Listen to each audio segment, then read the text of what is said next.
I don't really need your help. I just wanted to let you know that I'm going to win the $1 million.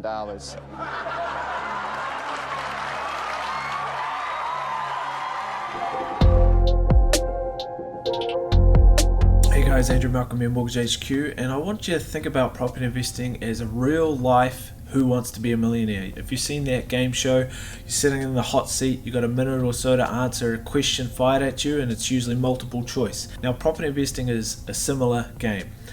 You can find the answers and you don't always have to know them yourselves. So on Who Wants to Be a Millionaire, you get 3 lifelines. I think it's about 14 questions, and they start off really easy. And it's the same with property investing. First question usually is around what do you want to buy. Second question, how much can you borrow? Third question, where are you going to buy? Fourth question, when are you going to buy? It starts getting increasingly more difficult. And what you're probably going to need is you're going to need to use some of your lifelines along the way. So when you're playing Who Wants to Be a Millionaire, you've got phone a friend, you've got 50-50, and you've got ask the audience. Now, with property investing, everybody has an opinion, and it's easy to go and talk to mum and dad, uncle, neighbor, taxi driver.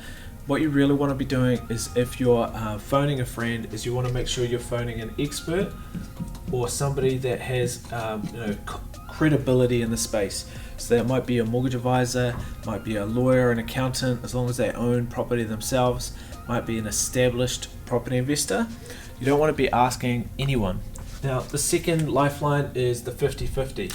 So let's say you've been given 4 property options. Now, what people usually do is they get overawed by the options, and they end up doing picking only one or not making any decision. Now, just because you like 4 properties doesn't mean you can't offer something on all 4 properties and let the vendors of those properties show you how keen they are to do deals.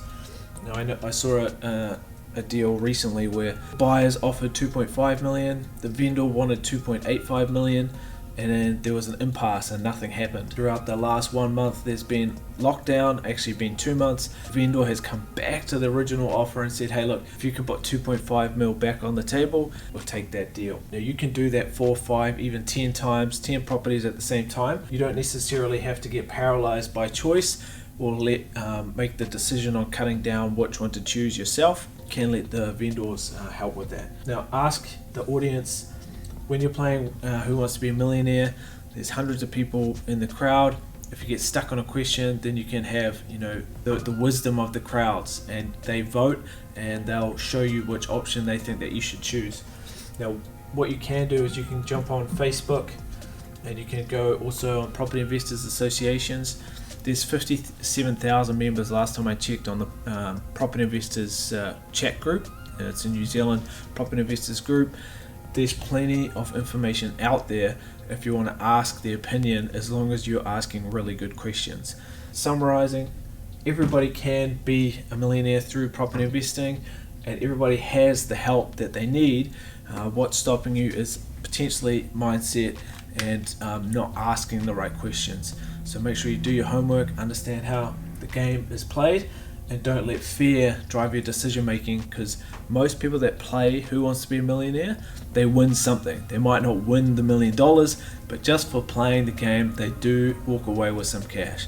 And it's the same with property investing. As long as you get in the game, you're probably going to come away with something more than you started with. Let me know questions, comments below, and don't forget to subscribe.